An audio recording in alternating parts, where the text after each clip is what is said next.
Hello and welcome to another edition of the Big O Show with Orestes Destrade. Amigo. Back from Miami. Back from Miami, and good to be back. I really appreciate the Tampa Bay area, and I appreciate its community, its sports, and JP Peterson. I appreciate it. Thanks, bro. Yeah, buddy. Well, it's been a tough week for you, partner, but it's time to talk baseball. Yes, sir. And time to talk. It's spring training. Hope springs eternal for all teams, including the Rays. Everybody's 0-0. Everybody's ready to go, and they got a World Series champion ready to go. Thank you guys for joining us as well. Don't forget, you can hit your comments up in our Twitter at JP Peterson Show and on YouTube at FanStream Sports Tampa Bay and Facebook as well, JP Peterson. So you can go right there and comment, and we'd love to hear from you because we're going to talk a lot of baseball today. We're talking about Fan Fest for the Marlins, which you just attended. I just attended. And the Rays. That was nice. In fact, they gave Coming me up. a sporty little shirt, legends of I like that. of back in the day. What's the Leon? Leon is Leon a Legends. massive company in South Florida, actually working its way up into Central Florida and Orlando, I believe. The Leon clinics. It's kind of an elderly clinics for people, and That we will soon need. yeah. So Senor Leon, who created this, is made a whole lot of money on elderly Latinos down in South Florida. So he's one of the big sponsors over there for the Marlins. And again, it was Saturday, extremely well attended. I was blown away. It had been many years because I've been really kind of more than anything going to the Fan Fest for, the last 10, 15 years for the Rays. So it'd been a while since I did a Fish Fan Fest. But they had reached out to me. They're always reaching out to me. The one thing I will say, especially Luis Durante Jr., I'll give him a lot of props, who's the head of their alumni association, does a great job of keeping it very vibrant and busy and having a lot of events. So, usually once or twice a year for the last several years, I've popped down for an event or two. That's just been, they do a great job with that. But this time he asked me a few weeks ago to come down. It coincided with me coming down for the services and the celebration of my mom's life on Monday and Tuesday, which was beautiful. Actually, we buried her on February 10th, which is their 75th anniversary, and a plot right next to each other. So that was kind of momentous. But the Saturday before, I was over at Lone Depot Park. Yeah. And it's a mouthful. It's a mouthful. It's not quite Benchmark International Arena, but it's a lot. Yeah, I like Benchmark though. I'm starting to get comfortable with it. Yeah. Good guys too. Yeah, that's what I hear. First year, awesome right? People. First year awesome of people. Of that deal. I'm sure you're happy with them with your bolts, but it was eye-opening in a lot of ways. Number one, even though I have been down to that stadium, like I said, numerous times since they built back in 2012, this one came as I'm driving into the third base garage. They have big garages around the stadium. I was thinking Rays, right? So I'm thinking, wow, this is one of the reasons that this needs to be built and built properly, because you can't just build a beautiful stadium, right? And this is a beautiful stadium, but the reality is, they didn't do the right by it and by the community back in 2011 into 10 when they started building the stadium. They needed to have bought a lot of the land, a la Arlington, and what was done over there in the DC area, and given an opportunity to build some district. There is no district around it. And I'm coming into it and I'm going, holy cow, this is why the Rays stadium has to be created properly and made to have that district around it, because baseball doesn't by itself in the state of Florida attract enough people. It's too expensive. Now, that being said, you might want to turn to volume thing off on, I think, because it's buzzing. The ding dongs? The ding dongs are killing me. I think it's some wire you're hitting down there. Oh, really? So watch, it might be me. Watch your feet. Yeah. Unfortunately. Yeah, my ding dong has been known to do that. There we go. I don't think you guys can hear that though. I think that's just in our headset. So don't worry. I don't think you guys are hearing the ding dong. But the bottom line is that they had such a attendance, man. So many kids, so many families. Obviously, if it's free, it's for me, right? And you think 30,000, 20,000? Listen, by the time I left, because they had us come in for an hour or two at a time. Gabby Sanchez was there. Juan Pierre showed up along with all the players, right? We'll talk in a minute about that. That was, I left and there had to be 15, 20,000 people there. Damn. And on the field, walking around, really great turnout. And I just think that that just told me that the state of Florida loves baseball. Yeah. Oh, we do. The state of Florida loves baseball. What they don't love is the expensive, day-to-day cost of it. And terribly located stadiums, awful stadiums, not a very bad good, owners, bad owners with bad, especially with the Marlins, with notoriously with the Rays. Well, but I mean, at least we made the playoffs, and we've been to the World Series, a couple times in 2008, but they haven't. So what are you really, selling when you have a bad location, great stadium, bad location, expensive prices, right? On a Tuesday or Wednesday, Thursday, no chance. And a team that is young and losing notoriously, even though they surprised people last year and almost finished 500 and stuck it out to the end of the season. The bottom line is that you're not going to attract people unless it's free. That brings us all the way back to the Rays, who, by the way, are going to have their fan fest tomorrow. And, I think it's going to be a monumentous turnout tomorrow. I do too. I think it's going to be huge. It's going to be huge. It's going to be fun. It's like I've been calling it kind of a, renewing your vows to a long marriage. And you're having the trop. Yeah, you're having the trop renewing of vows, deservedly so, after, a year hiatus due to hurricane and all that stuff. I think it's going to be monumentous. Now, again, the team's going to have to win.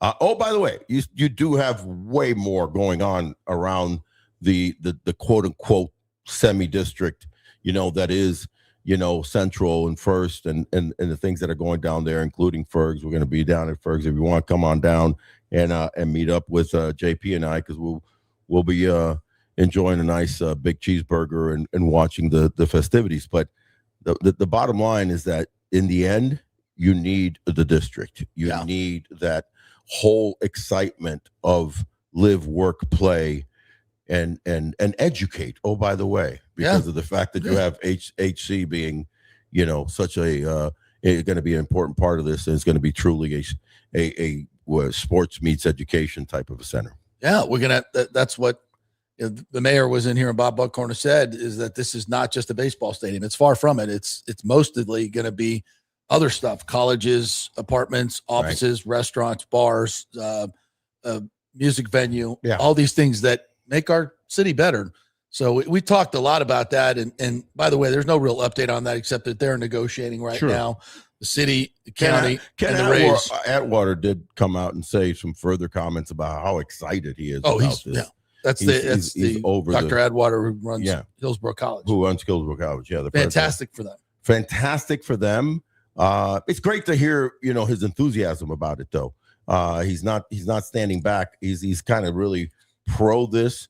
They're going to redo a lot of buildings, tear down the older ones. But I read in the Times that it was going to be so bad for all these students, and it's going to be so horrible. And the Rays were such bad people. So excited. Just look, no, that's not true. This is good for education. Okay. Golly. Yeah. The Times might have missed that one. The Times they might have swung and missed in that one. Yeah. Speaking of that, and one other thing, because it is fresh, Rob Manfred, commissioner, could not have been more effusive in his praise of the new group and how much they have gotten done in just 5 months. He said yesterday, I think the most important point, and not only did I make it, but I think the other clubs said it as well, is the amount of progress that Patrick, Ken, Babby, and Bill have made in a really short period of time is absolutely phenomenal. Yeah.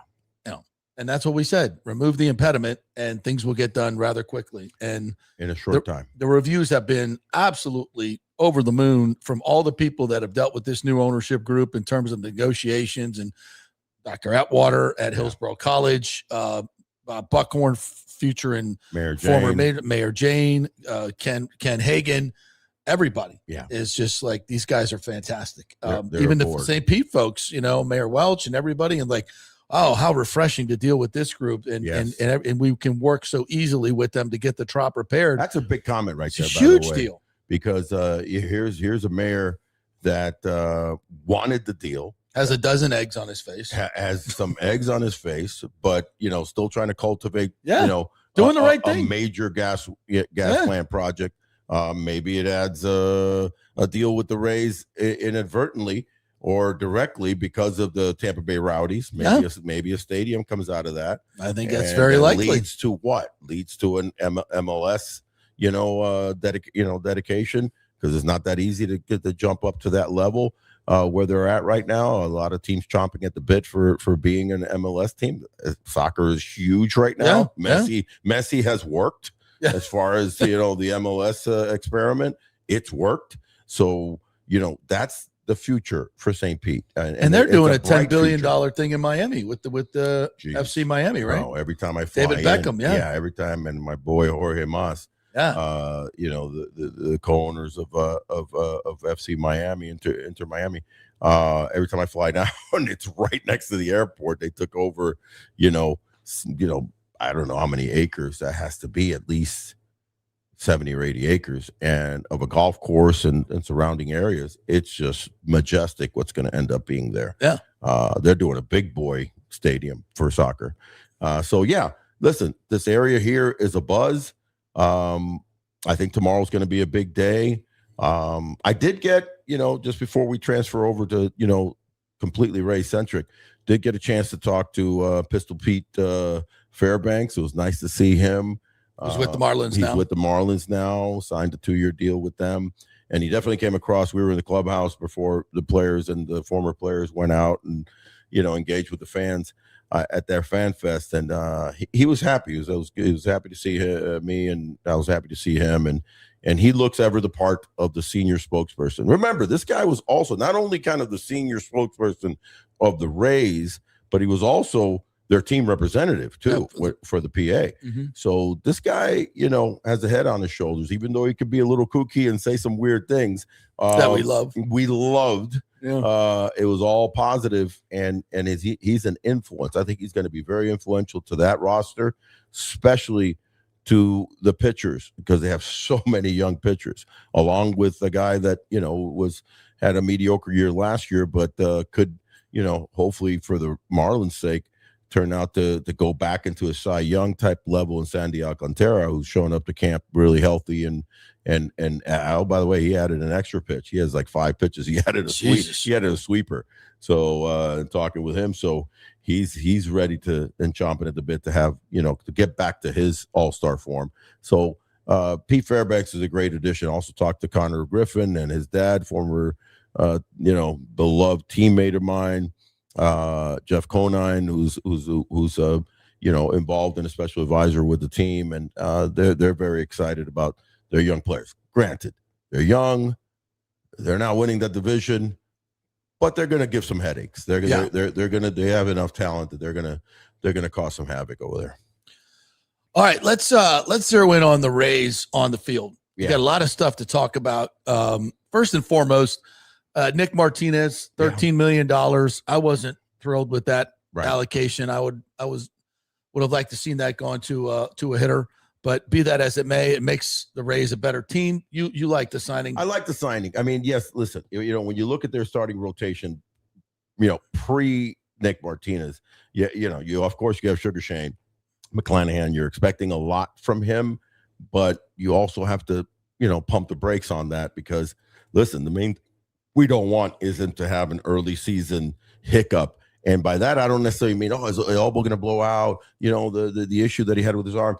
It's just so many factors of being out for 2 years. You're going to have to baby him. But hopefully he's fully ready at 100%. So if you get fully Shane McClanahan for 5 innings every outing, you're getting a guy that's going to, hand the ball off and be a Nick from a quality start, 6 innings, less than 3 runs, right? So that's the hope there.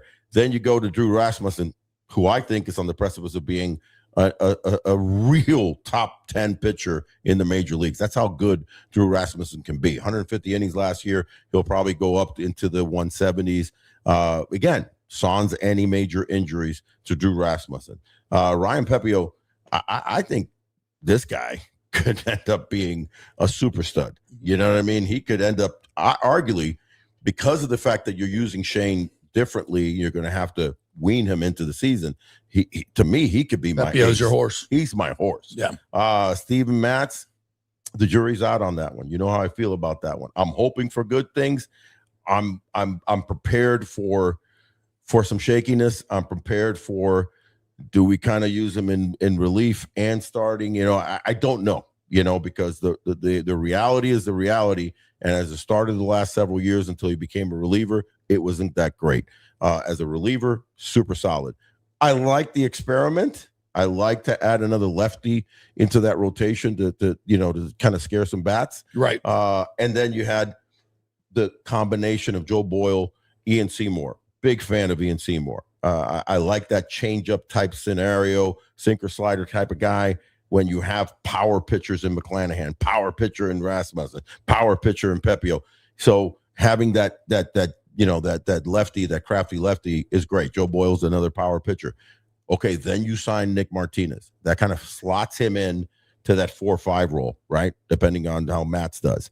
I like it, man. I know you wanted the money to go maybe elsewhere, but I'm really big on veteran arms when you have predominantly a 30 and under starting rotation. Staff, staff. You got to have that. There are a lot of young that kids Charlie Morton type of guy. And I hope to God that he pitches as good as Charlie Morton did. Do I think so? Not really. I think he's going to probably win 10 to 12 games, but shore up a lot of workhorse innings. And here's the other catch that I think he brings to the table that is important. I mentioned Pete Fairbanks and going over there with that young staff, right? Predominantly, he's going to be dealing with his reliever young kids. This guy is a veteran, and he's a veteran of all wars, by the way. Major leagues, recreated himself 4 years in Japan, came back, and then established himself as a quality, major league starter. Pitchers, especially starters that come into veterans, that come into a young staff, I think could be so much more impactful from the day-to-day and teachings than a veteran hitter coming in. Why? Because they're together all the time. And remember, they're not pitching every day. I always joke that pitchers, man, you got it easy. You're not really having to concentrate just once every 5 days, especially for the starters. It's a little different when a veteran hitter comes in. Yeah, he can help you with some situational hitting. He can help you with a particular pitcher, and you're a young hitter and you haven't faced, Dylan Cease, or you haven't faced, so-and-so. But it's so bang, bang, bang on the day-to-day as a hitter that you don't have that downtime that pitchers can converse, talk, strategize. When they're not pitching, they're together. So a guy like Nick Martinez, I think, can be a huge asset to their staff, especially the young starting rotation. All right, so that's $13 million that goes to Nick Martinez. I'm not sure who would you bidding against. You wanted Ozuna, didn't you? I want Ozuna. He signed for 12. Yeah. Did you see Jonah Heim signed for $1.25 million? Oh, what? How many times did I mention Jonah Heim? What were we missing there? How many times did I mention Jonah Heim? He had a really bad season. I don't know the insides of what where his headspace is. There may be something going on there. What's going on? There was some other things that we're not privy to. But if you could have gotten Jonah Heim for $1.5 million, holy geez. Yeah. I mean, this guy has been to the war. There's got to be something going on. He's been to the playoffs. He's been to the World Series. and has a rocket of an arm, and I think has a bat that could come bounce back at what? He's 30, something like that. Compared to the guys we got, that's where, two young talented kids that are Ortiz and Fiducia. Yeah, but I'm saying two young talented kids in the minor leagues that are on their way up, obviously with Keegan and the kid that they picked up from Boston. Excited about those guys, but they're more for the future. It's very, very delicate to try to put a lot on a young catcher in the major leagues because there's so much that they're asked so much. You want to hide a young player in the outfield or some other positions that aren't this demanding. You want a veteran behind the plate. Fiducia and Fortes are veterans, so in that sense, calling the games, I'm okay with them. It said that you're just taking the bat out of out of the lineup. A lineup that's pretty anemic. A lineup that is powerful and could score a lot of runs in the first 5 guys, and then it's very questionable after that. Yeah. And if you really want to break it down right now, I'll tell you, looking at this lineup, I would have Chandler Simpson leading off. Yandy Diaz, one of the best DHs in the game right now. And one of the best hitters in the game, especially from the right side. Jonathan Aranda. So you go lefty, righty, lefty, righty. Obviously lefty with Diaz, righty with lefty with Simpson, righty with Diaz, lefty with Jonathan. The hammer, JC, Jonathan Jr. Caminero, righty. And you go lefty with Cedric Mullins. There's where your most runs need to be scored. That's why you needed that extra maybe power right-handed bat, somebody that could help you. Because after that, you're putting a lot on Gavin Lux. Jake Fraley, I think, could. You know how I feel about Fraley. If it was all right-handed pitchers in the major leagues, Jake Fraley would hit 30 home runs. Yeah. If it was all right-handed pitchers, they're not all right-handed pitchers. No. So he struggles mightily against lefties. I really like Jake Fraley. And late in the game, you're going to get matched up. So once you get into that 6th inning and you get through Junior Caminero, you're talking Cedric Mullins, Fraley, Lux, 3 lefties back to back to back. I'm bringing in a lefty, and then I'm not worrying about Hunter Fiducia or Nick Fortes, and most likely Taylor Walls, holding down the fort in the 9-hole. You don't worry about him. So it could be lefty or righty. So you go lefty. It's a lot of automatic outs. You go lefty heavy until you wrap back around to Chandler Simpson, who's also lefty, but hits lefties and righties the same. So teams are going to be manipulating that in this day and age where you match up, especially once you get past the 5th inning. There's going to be heavy lefty against the Rays. Now, the potential, I don't want to put that much on this kid, but the potential sleeper of this whole season could be Carson Williams. I'm going to need him to be a sleeper. If he is the sleeper, and he, remember, 6'4" from the right side. Yeah. If this kid thumps, changes the whole spectrum. Yeah. Now you change the whole spectrum. Early in the season, you put him in that 8th hole, probably. If he makes a team and he's your starting shortstop, let's just take him out of the middle of the lineup and the pressures, and you put him in the 8th hole, and you put whoever is your catcher, Fortes, Fiducia, right? 9. Mm-hmm. As he starts developing and he does have and shows some promise, now you can slide him up. Slide him up, yeah. And you break up this, Mullins, Lux, Fraley. So the big right-handed hitter that we wanted could be Carson Williams. Yeah. If the kid, I liked what he said, the other day, talking about how much he worked on, how much he, appreciated the fact that it was overwhelming, and that's why it's the big leagues. He speaks really well, by the way. Yeah. Really like how he's, humble, but also hungry. And you need both of those at that age. So if he comes in, he's ready. Such an athletic body. I mean, and he's got a great history of power in the minor leagues. Great history of power. It's not so much that I need him to try to hit 30 home runs. I've said it before on the show. I don't want him to try to hit 30 home runs. I want him to try to hit 15 or 20. Really, I want him to gap to right center. Yeah. I want him to gap to right center. The home runs, because of his size and bat speed, will come. But I need him to close his zone, right? I need him to make contact, walk more, Oh, by the way, flies. Yeah, can run, can steal bases better than Taylor Walls. Yeah. So you're talking about a guy, and you're going to nick down a little bit on defense, but damn good at shortstop too. Yeah. He's not Taylor Walls. Taylor Walls is otherworldly, arguably the best defensive shortstop in Major League Baseball is Taylor Walls. I tip my hat to him. The only other guy that I would compare him to is another super light hitting shortstop that we'll see in the WBC by the name of Genda, who is my kid from the Seibu Lions, who's the starting shortstop for Team Japan, an incredible like Ozzie Smith type shortstop, can't hit a lick. But no, and I joke with him. Susuke is a wonderful kid, but just can't hit. Yeah. But my God, can he play? Can he catch and throw? Yeah. So that kid could be the swing man that if he shows up, and probably the Rays money wise, we're going, all right, we need a veteran pitcher. We're going to dedicate that $13 million. We're going to go up over $100 million. Oh, by the way, first time ever. They're at 105 on their $40 million. And we're going to hope that this kid works out.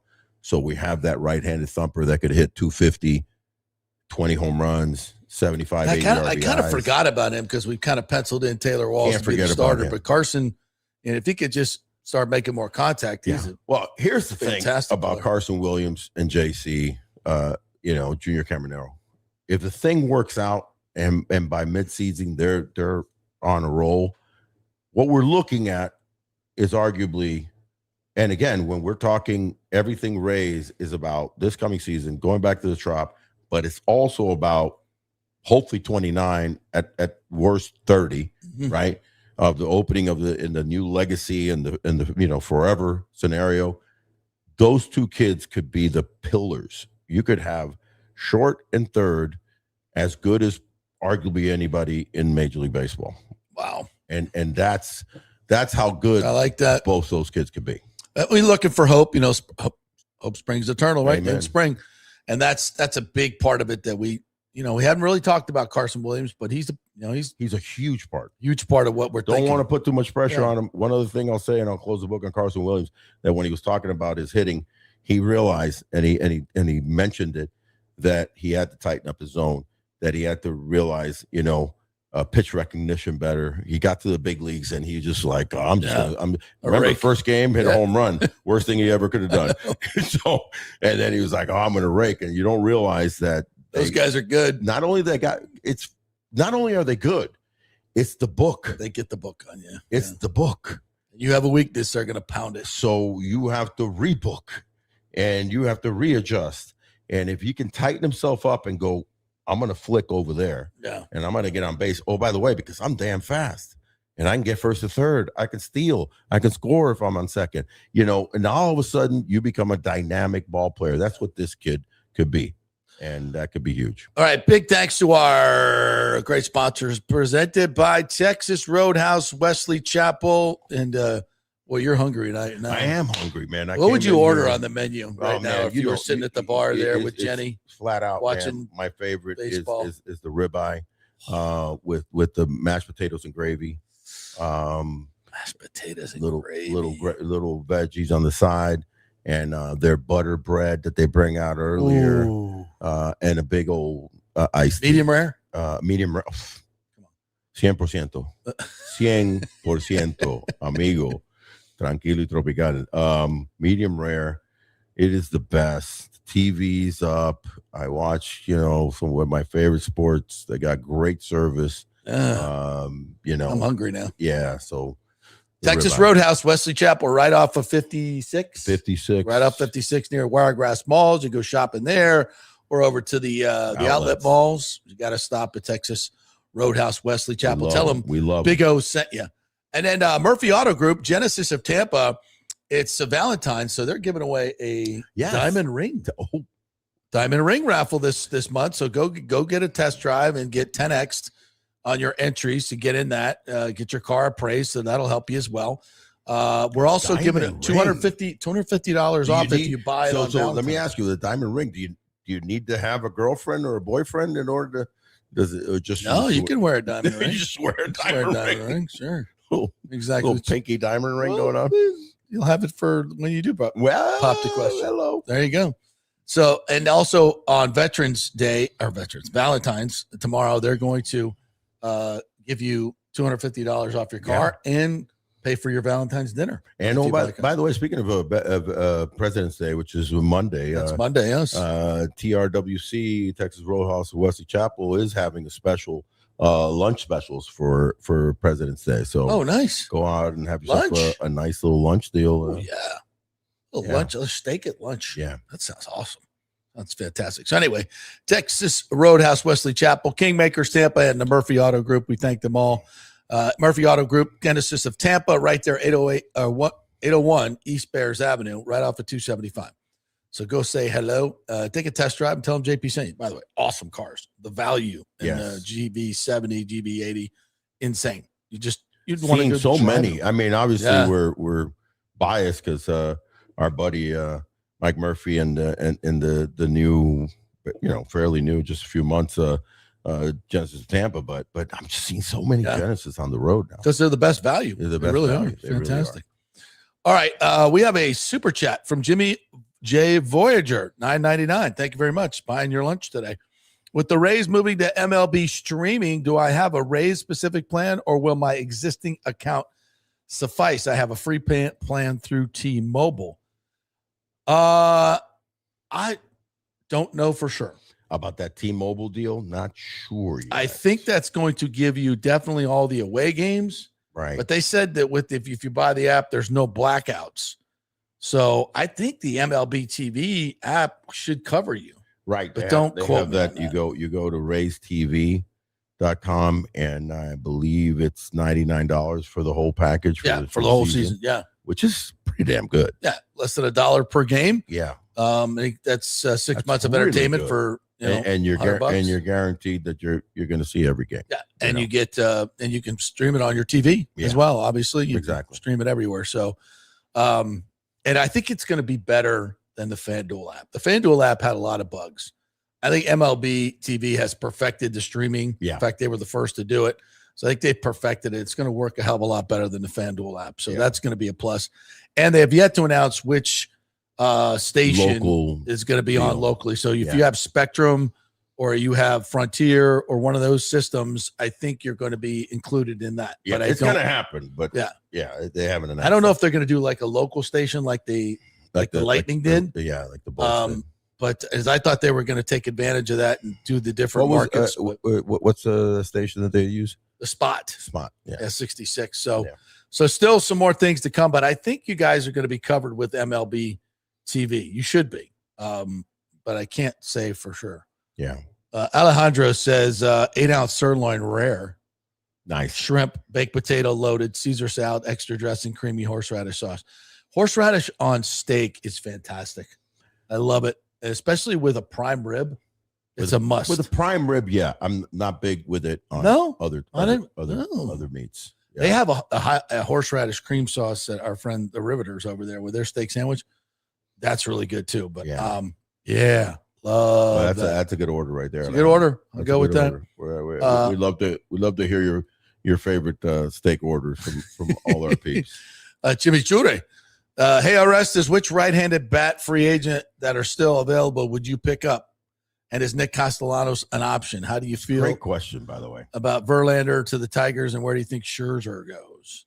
So the Castellanos. Let's go Castellanos. Castellanos, who at least came out and was honest enough to explain that he completely goofed up when he got taken out. He was pissed at his manager Robbie Thompson and did that stupid act of bringing a beer onto the that was just ridiculous, and that was stupid cocky thing. Very immature. I love the fact that one of his teammates came by, took it out of his hand, and says, "You're not doing this."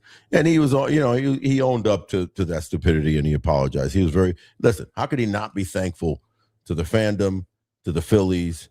These guys have paid him upwards of $100 million. Mm-hmm. He was a 5-year, $100 million contract. He's got $20 more million that they have to pay him, right?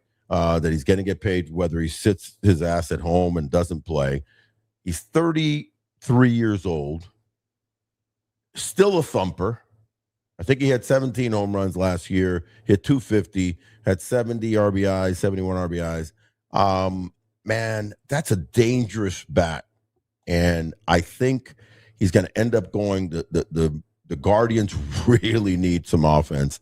Even with the roster that they have, they didn't move that much this winter. That's where I think he's going to end up.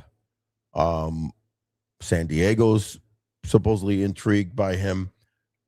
I would love to be intrigued by the Rays. If you could do a situation where you're hardly paying him, I would stick Nick Castellanos in left field. You've got, how many outfielders do we have already that we're having to figure out, right? Way too many. You've got Johnny DeLuca, who was oft injured last year, and he's come in hungry. But he's not a super thumper. No. He's just really good quality. We got a lot of those guys. We got a good quality major league type guys, right? Ryan Vilade, don't know what you're going to get from him. I like him. I've seen some of his swings, and I'm excited by him to be kind of a super utility guy because he can play the infield and corner outfields. Jake Fraley has to be your guy that you're going to give 400 plus at bats, hopefully 500 at bats if he figures out lefties a little bit. So Jake Fraley's my guy. He's kind of like the replacement of Josh Lowe. It's Jake Fraley, right? So Jake Fraley, you're hoping to, goes out and hits 25 home runs, driving 80 runs. Can he do that? I totally think he can. Now, if you were bringing in a Nick Castellanos, you could spell, Yandy at DH. Not even spell him sometimes. You could stick him at first sometimes, maybe a tough lefty. Now all of a sudden you have veteran Diaz, veteran Castellanos at DH. I don't mind that addition, man. Here's why I do not believe it'll happen for the Rays is because they're very internal mantra kind of centric. So the last thing they want to do is have a disruptive type player come into the equation. So is he a thumper? I still think he's got 30 home run potential, but even in the part-time playing, he's got 20 home run potential. We didn't have that at all last year in the outfield. Nothing. So we're hoping to get 20 from Fraley, 20 from Cedric Mullins. Right there, we're ahead of the game. Yeah. But if you could add that one more righty. So to answer about Nick Castellanos, goodbye, Nick, to Philly. You kind of goofed up a little bit. You should have, been a better steward and a better teammate and say, I'm having a rough year. And they made some changes. He just didn't agree with them. And he ended up, being a little dickish. Let's be honest. All right. Talk about ding dong and all the sounds we were making. Yeah. But the other one is is out there still. The only kid that I can think of that would probably, be very, very inexpensive, and I keep on saying it, is Miguel Andujar. Yeah. And you could pick him up. He hasn't signed. He had a nice year last year with Cincinnati. Hit 10 jacks, hit like 290, I think. He's got a quick bat, left fielder. And if he doesn't make the team, you release him or you send him down to AAA and you kind of keep him in, you keep him in there, kind of like you did with Eloy Jimenez. He'd be like an Eloy Jimenez sign, right? And you just keep him as a potential. That's the right-handed bat that I would go after right now. And as far as Verlander signing with the Tigers, kind of neat coming back home. Yeah. Not a whole lot Tigers lot left. Are loaded. Tigers are a damn good team. Yeah. Tigers are pretty loaded. Just loaded. And I saw some comments by Tarek Skubal, how excited he is to have him. Remember, I just was talking about to have a veteran starter to kind of lean on. That's a veteran starter talking to the best pitcher in the major leagues who's still 29 years old and wanting to learn more. So in one sense, signing Verlander just to be influential to the staff, I think was a magic signing by the Tigers. And it brings them all the way back home. So, full circle. By the way, outfielders on the Rays roster, on the 40-man roster. Yeah. Johnny DeLuca. Sure. Jake Fraley. Right. Gavin Lux. I don't know him as an outfielder, but where are you playing Melton, by the way? Justin Henry Malloy, Jacob Melton, Victor Mesa Jr., Cedric Mullins, Richie Palacios, Chandler Simpson, and Ryan Vlade. Yeah, it's a lot of the same type players. Light hitting. Sans, Cedric Mullins, who's got power and speed. Sans Fraley, who's got superpower potential, and then Sans Chandler, who's got super speed. And we don't know what Jacob Melton is yet, but highly regarded. 6'3", 208. Yeah, we don't know. So he's Josh Lowe. That the three guys that I separated out of that group are your three expected starters. And Jacob Melton, like when I talk about Josh Lowe, and we're waiting. I think they just went, let's stop waiting for him. Go get another guy that could be that guy. Well, and it could be Jacob Melton. Well, honestly, the writing was on the wall. I think once they signed Jake Freely, they really like Jake. Jake's got some real power. He's already, established himself that he's hit for power in the major leagues.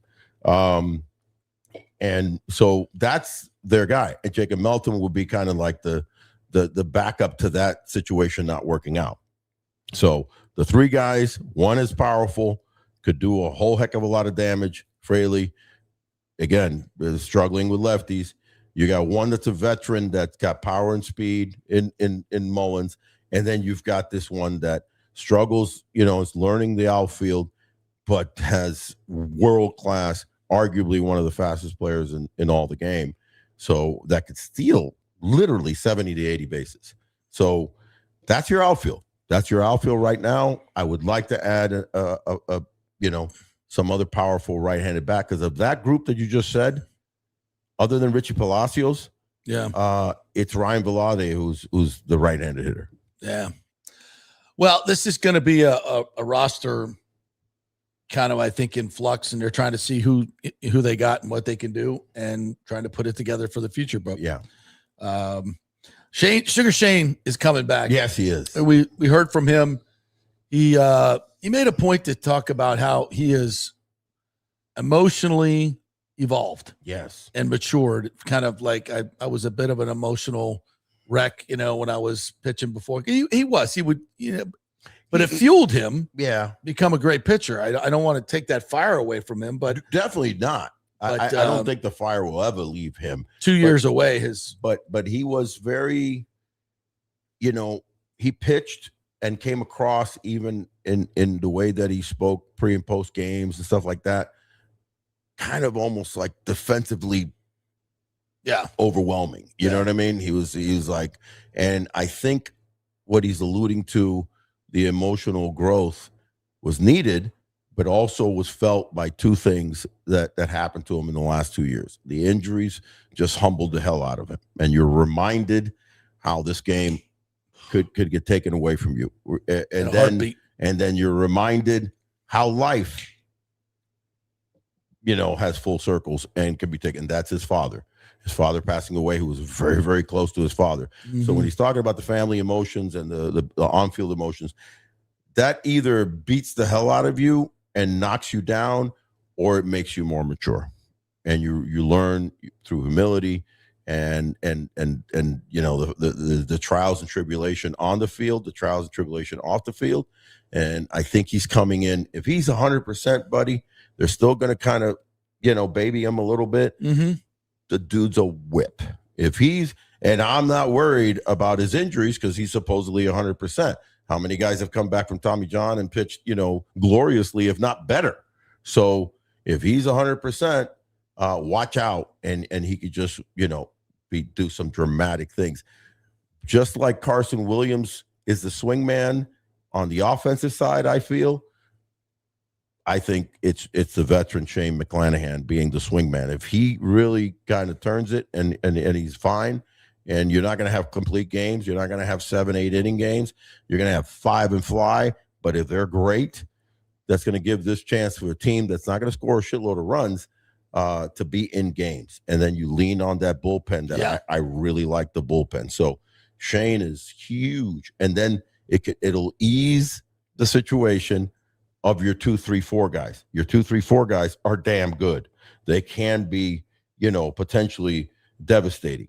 Rasmussen, We're just, again, it's another one of guys that we're holding hope and keeping our fingers crossed. Had a full season last year, no injuries, no setbacks, but they also kind of babied him, right, and gave him 150 innings, but they were outstanding 150 innings. This guy goes outstanding 175 to 180 when they up it 20%. Now you're talking a potential all-star. Ryan Pepiot, my goodness, I think this could be the ace of your staff, because you don't want to put that mantle on Shane. You shouldn't. No. That should be for, maybe if he's weaned himself to, once you get to October, you make the playoffs, and maybe you're handing the ball because you're really comfortable with Shane. But really, it's the future with Shane, where he's going to, back to being a Cy Young candidate. This isn't the Cy Young year for Shane. It's let's be damn good, in short spurts. 150 innings would be awesome. Oh my God. Yeah. And Pepiot said he's perfected some of his pitches, and that's what he kind of worked on in the offseason. Yeah, how about that? Yeah. I just think that he's your workworkse. Yeah. He's your guy. It could be really good. It could be. But I'm just as scared these guys are just not going to get any run support and might get frustrated. That's where we – and I'm still concerned of Caminero. Where's the protection? I don't think Cedric Mullins is proper protection. I would maybe back Caminero in the 3-hole and put Aranda behind him. I don't know. You could do that. They're going to mix and match a little bit. I like the righty lefty. Yeah. But I think having a legit bat behind him and Aranda. And again, we're putting a lot of pressure on Aranda. He had a great, really first full year. You forget about that. And he was an all-star, but he's still young and the league will adjust to him. And the league will adjust to the books. But the good thing about Aranda, that is not the situation with a kid like Carson Williams at all, is that he's got incredible plate coverage. He's really shown it enough, both in the minor leagues and in the major leagues, when he's given the chance to fully play. Right in the minor leagues, he crushed, bro. And he's a great hitter. He is a great hitter, good hitter. Yeah. So, and he knows. That's why I want him behind Caminero. He knows the zone. Yeah. He knows the zone. He can hit lefties. He takes the ball the other way. Those first four are really, really good. Yeah. They're really good, and they can really do some Here's damage. where you're going to invariably, in the big spectrum of 162 marathon, here's where you're going to run into trouble. Two different spots. The second half of your lineup not producing, so putting a lot of pressure on your first half. The second half of your starting rotation not producing. By that, I mean, that's why you paid Nick Martinez $13 million. But I'm saying that's Max Martinez getting shelled early in games, and you're getting a little bit of trouble. Now we will not be a good come from behind team. We're not a come from behind team.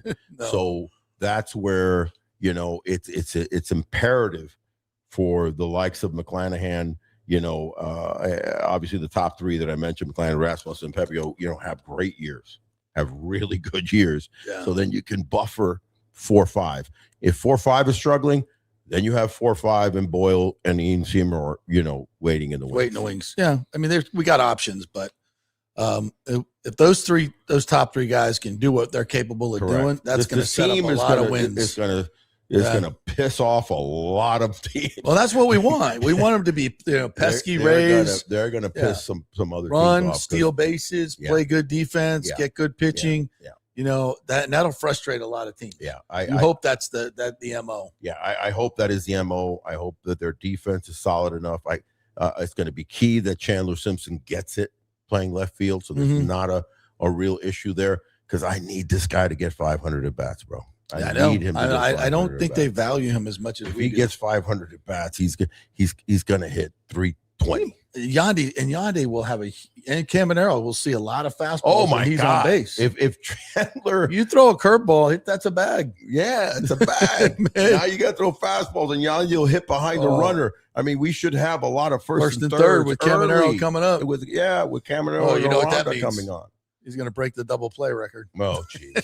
So GIDP. Bad. You're so bad. No, we don't know. We don't want that. Yeah, as long as we send the runner from third base, remember? We had a few. We had contact, not the dreaded contact play. Please, Kevin Cash, take that out of the rotation. Get rid of the contact play. Let's have boys be big boy major leaguers here and read the play. Can we do that? Read it first and third or Can we do that? Second and short or back. Yeah. Then you go. Yeah. Sit to the pitcher stop. It's worked for hundreds of years. It's worked for a long time. The Greeks did it. I think the Greeks did it. I think Oedipus. Yeah, and, they were not. They were not using the contact Zeus play. Invented it. I think Socrates was very much against the contact play. And Very much. Orestes, which is Greek mythology, also. Yeah, is it? Yeah, of course it is. I did not know that. Yeah, Oedipus, Orestes, Zeus, all those guys are Greek. I don't remember Orestes in the my Iliad. Look, of course, I'm sure you're right. Yes, you wouldn't be wrong. Guys, look up Orestes and tell me that movie's coming out. Can't wait to see that. The Odyssey. Yeah. The Odyssey. Yeah. All right. So FanFest tomorrow. FanFest tomorrow. Big O will be at the bar at Ferg's drinking iced tea. I'll be drinking sweet tea and having a big old Ferg's burger. I love their burgers.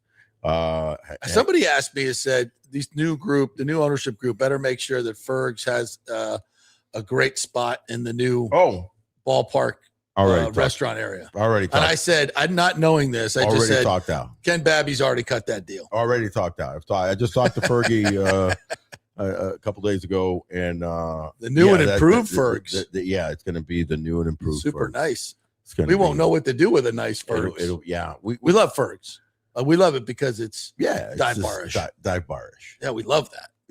It's an upscale dive bar. It's an Is that a new terminology? I think that's what we call a oxymoron. Oxymoronic statement. It's an upscale dive bar. Is hat tricks? Well, where do you put hat tricks? I wouldn't call it a dive bar. Oh wow, maybe I take it back. Hat tricks. I'm sorry, you guys are gonna call that a those dive hockey bar? fans. The hockey fans. The anchor bar is the dive bar. The anchor bar. The anchor bar in Davis Island is a great dive bar. You're right. But no, Ferg's is kind of like, I wouldn't even call Ferg's a dive bar. No, because it's big. First of all, it's too big. Big to be and a dive bar. Dive bars are like little corner spot thing. So I wouldn't call it that. But Mark is killing us right now. If he's listening, he's like, "Hey, my dive bar." I think he'd actually like that. Maybe. It's nostalgic. There's the catch. It's nostalgic. That's the catchword. Ferg's is nostalgia. Yeah. And that's what you bring over. Yeah. And you add that piece as a cornerstone. You have to have that. Oh, 100%. You have to bring that with you. You have and they will. Hell, you have it outside, accessible easily. You have a little inside Ferg's, and you create a little corner cubby hole that looks like old Ferg's, and it's kind of this cool. Yeah, that's bring a little bit of that flavor inside St. Pete, downtown St. Pete flavor. Wow, absolutely. Yeah. Actually, that's a great idea, bro. Imagine if they did something like that to honor the history of Tropicana Field. To have certain things that they bring over to the new stadium. The Trop Zone, and of little Ferg's, or a little alleyway that says Central Avenue on it inside the stadium. You know what I mean? So I like that. So you have you walk through it. Homage and Central Avenue, if you will. And then like that. and it has a little bit of a roof with they're taking all advice now. They're going out into the little roof survey that went out with the catwalks, just a little mini catwalks. Not on the field. I'm talking about in the concourse. In the concourse. In the concourse where you had catwalk. A little homage to the catwalks. Dude. Just bring one over. Oh my God. You can take pictures on it. Are you kidding me? Yeah, why not? Guys. Why not? Talk to me about some of the architecture. It'll be like the kids area. The kids can climb up. Yeah. You can, wow. You can climb up onto the catwalk. Look, Mom. Yeah. I found a bat. Remember the bats when we used to do shows? Oh, over yeah. There? Yeah. We doing people, you don't realize it, for a while early on. So when I did the pre and post show, it was in way up in center field. So it was like of the top of the center field, above the batter's eye. We used to do our shows there back in 2011, really? 12. I don't remember that. Yes. It's above the batter's eye. Have you been up in the catwalks? I've never been up in the actual catwalks all the way up. Yeah. But we were, where you actually climbed to go up it. Yeah. And it was up there. So I think they've cleared it off over the years. I'm not sure. But bats live there. Bats. Like not bats. No. Bats. With the yes. Yeah. Small ones. They're like where COVID came from. Oh my! I never thought about that. Might have started in St. Pete. We never knew that. No, it didn't start in St. Pete. You sure? And it didn't start with a bat. China. And so we'd be doing the shows, and every now and then a freaking bat would die and just dive bomb the show, and or just keel over dead and blah. And just flop. What? A dead bat? Yes. Get out. Dead bat on the set? Yeah, dead bat, man. Dead bat. Yes. They had some trop stories. Woo! Yeah, buddy. It's a dead bat. It's like when Kevin Kiermaier was we have 3 more years in there. Well, it was like we a have dead a nice bat. Nostalgic ride. Lord willing, and the hurricane don't take the top off again. No, come on now. We'll have 3 more years in the trop. Woo! Can't wait. We love it. It'll be new and improved. I just hope it doesn't smell. Listen, it's they got to put some new air freshener. Well, you'll be over there tomorrow. I might come join you. Yeah, depending how things go tonight. Come on, man. Come on out, and anybody that's out there, swing by Ferg's and say hello to the Big O, man. It'll be nice. Yeah, absolutely fun. Texas Roadhouse, Wesley Chapel. If you're in the neighborhood, make sure you stop by and get you a steak. Alejandro's going to have his rare. I'm going to go medium rare. Alejandro goes rare for his thing? Is that what he said? Yeah. Do they do a chimichurri there? I do like my chimichurri flank steak. Those are good. I don't know if they do that. I can't remember on the menu. I do not remember seeing that, but we'll have to look that up real quick, or I'll give a call to Tyler. They got a lot of good stuff over there. Ooh, Don't butcher. That's all you got to say. Hand cut steaks, baby. Hand cut steaks. So let's go grab a GV80 from Genesis of Tampa, and then shoot on up to. It's on the way. Yeah, it is on the way. Nebraska Bears just keep on going down. That'll count as a test drive, so we get our entries 10x for the diamond ring. For the diamond ring, we got our whole afternoon figured out. Hello. Then we'll just keep it overnight and drive it to FanFest. Mikey, are we okay with that, Mr. Murphy? Come on, dog. We can do that. All right, we'll be back next week with more fun and frivolity for you people. What do you like to say? Oh, stay tranquil and tropical.